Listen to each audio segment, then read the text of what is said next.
Good evening प्यारे बच्चों। आज हम कक्षा 5 का विषय हिंदी का पेपर हल करने जा रहे हैं। आप ध्यानपूर्वक सुने। और ये जो 8 अप्रैल को पेपर होगा उसमें ये प्रश्न 100% आएंगे। तो आपको ध्यान से इसको सुनना है और इसको याद भी करना है। तो शुरू करते हैं। पहला है पेपर की जो अवधि है वो समय है कितने घंटों का होगा, तो 2 घंटा 30 मिनट का होगा। कक्षा 5 और विषय हिंदी और पूर्णांक 80 नंबर का आएगा पेपर पूरा। 80 नंबर का पूरा प्रश्न हो। सभी पेपर यानी पूरा पेपर 80 नंबर का होगा। सभी प्रश्न करने अनिवार्य है, कोई प्रश्न नहीं छोड़ना, सभी के सभी प्रश्नों को करना है और सभी प्रश्नों के उत्तर लिखने हैं और उसके जो प्रश्न हैं उनके कितने नंबर का आएगा वो अंक समान हो उसके सामने लिखा होगा सारों के। मान लो आप 10 करोगे या 11 करोगे, कोई प्रश्न करोगे उस कितने नंबर का होगा, जैसे 4 नंबर का 5 नंबर का, तो उनके सामने नंबर लिखे होंगे और उसी के आधार पर आपको करना है बेधड़क से अच्छे तरीके से। तो पहला प्रश्न है कि पन्ना का त्याग पाठ के अनुसार पन्ना किसकी दाई माँ थी। तो उत्तर है मैं इसका 4 ऑप्शन नहीं बताकर सीधा एक ऑप्शन बताता हूँ और आप इसको ध्यान से सुनना। यानी उदय सिंह की। तो ये प्रश्न है वेरी इम्पोर्टेंट प्रश्न है, ये परीक्षा में आने वाला प्रश्न है। और इसके बाद में दूसरा है जनता द्वारा चुनी गई सरकार को कहा जाता है। तो उस सरकार को कहते हैं लोकतंत्र। ये है लोकतंत्र। इसके बाद में अपनी वस्तु पाठ के अनुसार दोनों भाई किसके लिए झगड़ा कर रहे थे। तो इसका उत्तर है दोनों भाई जमीन के स्वामित्व के लिए झगड़ा कर रहे थे, या आप सीधा सा लिख सकते हो कि दोनों भाई जमीन के लिए लड़ रहे थे। तो इसका सही हो जाएगा आंसर। और जैसे मान लो ये 2 नंबर का है तो आपके 2 नंबर आ जाएंगे। और इसके बाद में ये ध्यान से सुनना है कि मैंने आपको कक्षा में भी बता दिया है और अलग छांटने, यह जो निम्नलिखित गद्यांश को ध्यानपूर्वक पढ़कर नीचे दिए गए प्रश्नों के उत्तर लिखिए। तो इसको ध्यानपूर्वक पहले पढ़ लेना है और फिर जो उत्तर दिए हुए हैं ये लगभग आपके 10 नंबर का पेसेज ही एक आएगा। तो इसमें है यानी सुबह जैसलमेर के करीब पहुँचे तो देखा सूरज की किरणें जैसलमेर दुर्ग के पाषाण कणों को चमका रही हैं। पाषाण मन पत्थर होते हैं, उसके कणों को चमका रही है। ठीक है। जैसलमेर पहुँचे, होटल में ठहरे, तैयार होकर घूमने निकले। सबसे पहले किले को देखना तय हुआ। किला त्रिकुट पहाड़ी पर बना हुआ है, उसे त्रिकुट गढ़ नाम से भी जाना जाता है। राव जैसल ने इसका निर्माण करवाया। हम प्रथम पोल अखे पोल से होते हुए दुर्ग के ऊपर पहुँचे। किले की सड़क भी पत्थरों की बनी हुई है। वहाँ हमने रंग महल, मोती महल, जैन मंदिर देखे, लक्ष्मी नाथ जी के दर्शन भी किए। तो वहाँ ये दर्शन हमने किए। और इसके बाद में इसका जो पहला प्रश्न है वो प्रश्न है, बताता हूँ मैं आपको। यानी प्रश्न होगा, ये पूरा दिखाई दे रहा है। तो सूरज की किरणें किसको चमका रही थी। तो इसका उत्तर होगा, इसी पैसेज में से लिखा है हमने, सूरज की किरणें जैसलमेर दुर्ग के पाषाण कणों को चमका रही है। तो आपको 6 में इस तरह से ये पैसेज आ जाए तो ऐसे लिखना है, और ये न आए तो भी आपको इसी तरह से उत्तर लिखना है। तो आपके 10 में से 10 नंबर आएंगे। फिर दूसरा प्रश्न है कि जैसलमेर किला किस पहाड़ी पर बना हुआ है?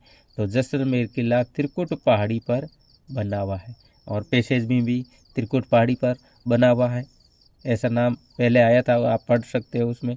गद्दाश के अनुसार किले का निर्माण किसने करवाया था? तो किले का निर्माण महारावल राव जैसल ने करवाया था। और इसके बाद में गद्दाश के अनुसार उन्होंने क्या क्या देखा? इस गद्दाश के अंदर उन जो लोग देखने के लिए गए थे, भ्रमण के लिए गए थे, उन्होंने क्या क्या देखा? तो उन्होंने जैसलमेर दुर्ग देखा, एक तो रंग महल देखा, मोती महल देखा, जैन मंदिर देखा, लक्ष्मीनाथ मंदिर देखे। तो ये उसने जो यात्रा के लिए गए थे घूमने, उन्होंने ये देखे। नीति के दुए पाठ के अनुसार गोविंद से बड़ा किसको बताया गया है? गोविंद मन भगवान से बड़ा किसको बताया गया है? तो भगवान से बड़ा गुरु को बताया गया है। ये देख लो, गुरु को बताया गया है। अभी आपको मैं तो इसका शुरू करते हैं कि एक जंगल में एक लोमड़ी रहती थी। एक दिन भूख लगने पर वह भोजन की खोज में निकली और एक बाग में पहुंची। बाग में उसने एक पेड़ की डाल पर एक कौवा बैठा देखा। कौवे की चोंच में रोटी का एक टुकड़ा था। वह रोटी का टुकड़ा पाने का उपाय सोचने लगी। वह कौवे से बोली, कौवे भैया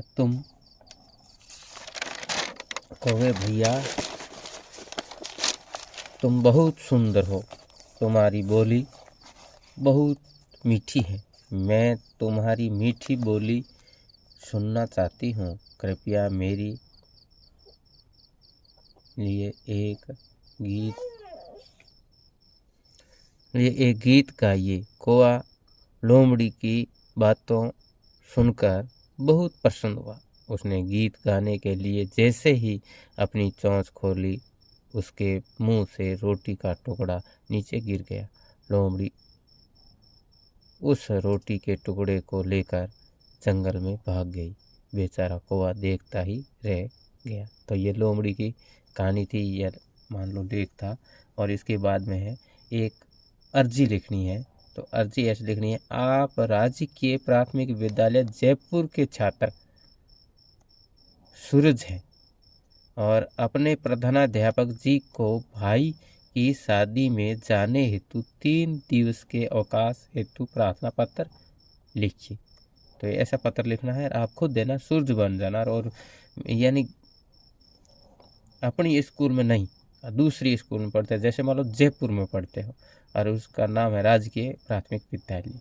तो आपको अर्जी इस लिखनी है, सेवा में श्रीमान प्रधानाध्यापक महोदय, राजकीय प्राथमिक विद्यालय जयपुर, और विषय 3 दिवस के अवकाश हेतु प्रार्थना पत्र। महोदय से विनय निवेदन है कि मेरे बड़े भाई का विवाह दिनांक 30/4/2025 को होना तय हुआ है। इस कारण से मैं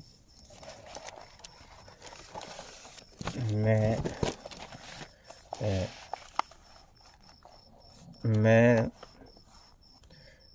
29/4/2025 से 1/5/2025 तक विद्यालय में आने में असमर्थ हूँ। अतः आपसे निवेदन है कि मुझे उक्त 3 दिवस का अवकाश देने की कृपा करें। धन्यवाद। आपका आज्ञाकारी शिष्य, नाम सूरज, कक्षा 5, और दिनांक होगी 28/4/2000। और उसके बाद में आपको यानी पढ़ना है एक दीपावली पर लेख और ईमानदार लकड़हारा, ये 2 और पढ़ने हैं आपको, ठीक है। और इसके बाद में है अपनी कक्ष की साफ सफाई हेतु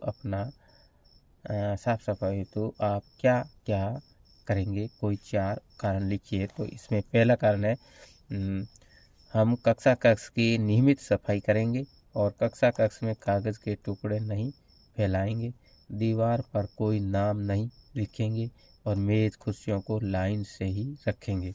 तो ये हो गया। और इसके बाद में ये हो गया, सड़क पार करते समय हमें नियमित बात सावधानियाँ रखनी चाहिए। सड़क को पार करते हैं तो कैसे करेंगे? तो सड़क हमेशा उस समय पार करनी चाहिए जब वाहन लाल बत्ती पर रुके हो। जहाँ हम सड़क को पार करते हैं तो वहाँ वाहन रुके हुए हैं और वहाँ लाल बत्ती जल रही है तो हम वहाँ से सड़क को पार कर सकते हैं। दूसरी बात है, सड़क पार करते समय दाएं बाएं देखना चाहिए और देख करके सड़क को हमें पार करना चाहिए। अगर ऐसे नहीं करेंगे तो हम, जैसे मान लो कहीं से एक पीछे से गाड़ी आ रही है, हम भागेंगे तो जिससे हमारा खतरा रहेगा। इसलिए हम सड़क पार करते समय ये बातों का ध्यान रखना है। और अभी इससे बाद में आगे का प्रश्न है, अमीर पिता ने आलसी पुत्र को कुछ कमा के लाने के लिए कहा। मेहनत की कमाई पाठ में पहले दिन लड़के ने किससे पैसे मांगे? तो इसका उत्तर है माँ से मांगे थे। और इसके बाद में हम भारत पाठ के अनुसार सौगात शब्द का अर्थ होगा उपहार। फूल का परिभाषित शब्द है सुमन। मुहावरे का अर्थ लिखिए, गले का हार। आज्ञाकारी बच्चे अपने माता पिता के गले का हार होते हैं। पीठ दिखाना से शरारती बच्चे पढ़ने वाले बच्चों को पढ़ाई में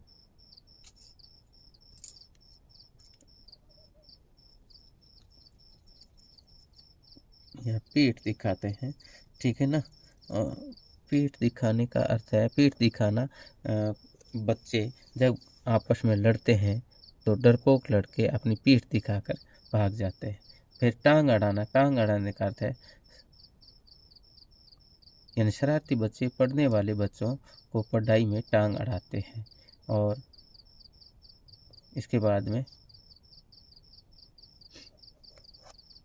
एक ये है, इसका जो प्रश्न है, स्वस्थ बच्चे खेल कूद में पीठ नहीं दिखाते, ऐसे लिख देना। और इसके बाद में विपरीत अर्थ बताने वाले यानी विपरीत अर्थ बताने वाला नए शब्द बनाइए। तो ऊंती, ऊंती का अवंती हो गया, अनुकूल और प्रतिकूल, लाभ हानि, लाभ और हानि। इसके बाद में हो गया ये है,